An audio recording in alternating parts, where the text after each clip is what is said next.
For the unclaimed bodies, we are guided by the Public Health Act, which gives us how to handle them.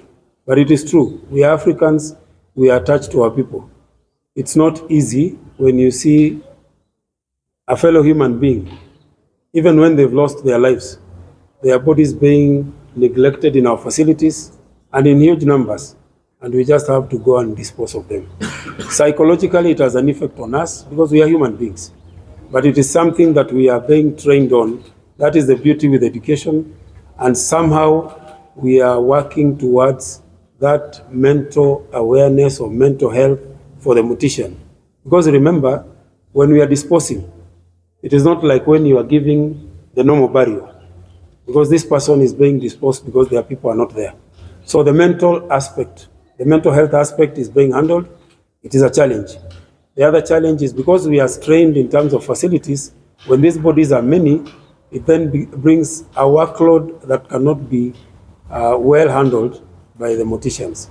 So we are hopeful that when Daktari talked about organ donations, body donations, because doctors have to learn, we can start going towards that line so that we don't have so many bodies being disposed. Rather, they can be donated to be used in medical education. Dr.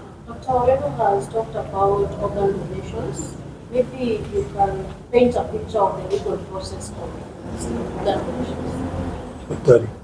Also, you haven't addressed the question of leasing bodies. Oh, the leasing of bodies, I think we pronounced ourselves on that issue, and we sent the challenge to the office that raised the issue, and I believe there was no response. Where there is silence, it means we are in concurrence. There was nobody that was ever leased. No facility ever leased a body. Doctor will tell you here, there are policies, procedures of how a body can be released to the family, the police, or anybody picking. It's not easy for you to walk into a mortuary, live with a body, go do your business, and then return it. So it is nothing that happened. It cannot happen. It will never happen. Yes. So Doctor, maybe you can talk about the...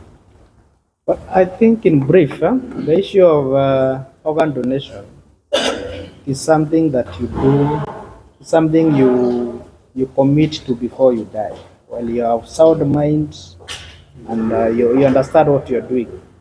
Mostly they talk about the issue of the kidneys, the cornea, and the liver.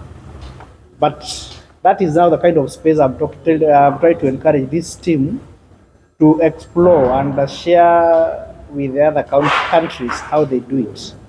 Because it is, the issue of somebody having to travel all the way to India for an organ donation while you have all these organs here. I think that is something that we need to think about. I know we are a third world country, but I think it's time now some areas we can go to the first world and think about it.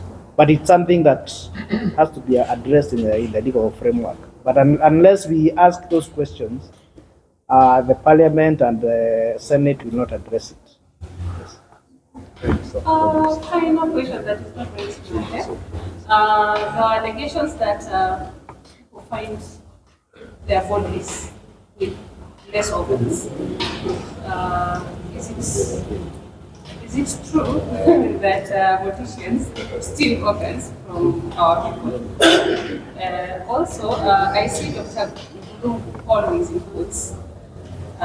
Maybe why is it that it is only him? I feel like he's over. Sorry, I'm complaining for you.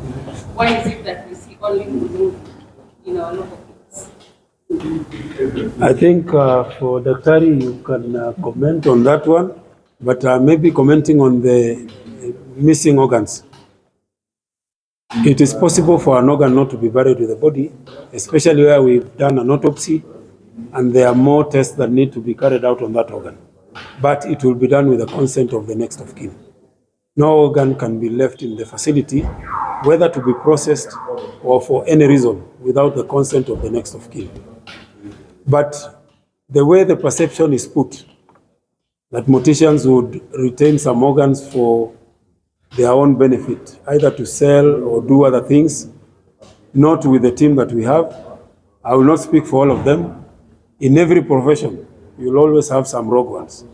We are coming up with a code of conduct for all morticians, which they will sign.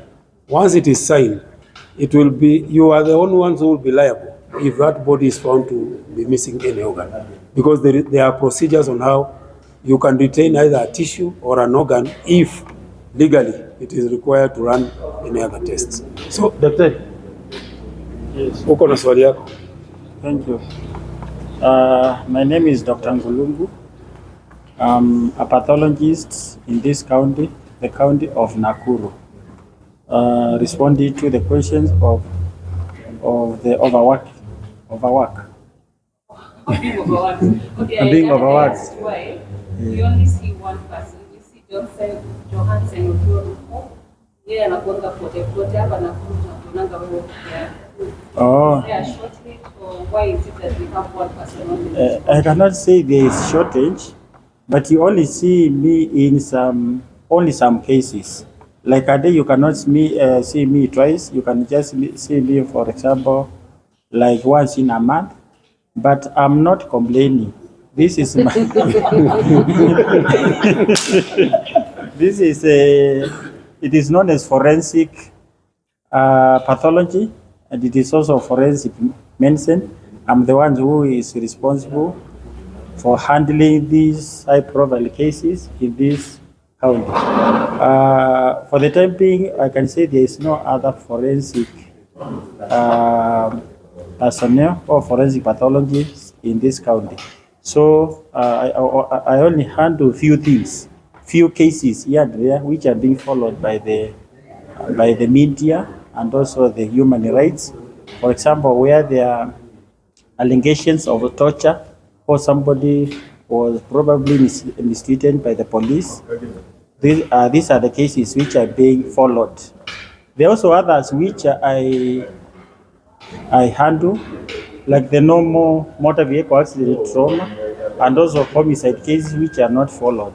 But if they are not more than that per day, I cannot complain so much. When I was in city mortuary, I used to handle more than 20 cases per day, and that is part of the job.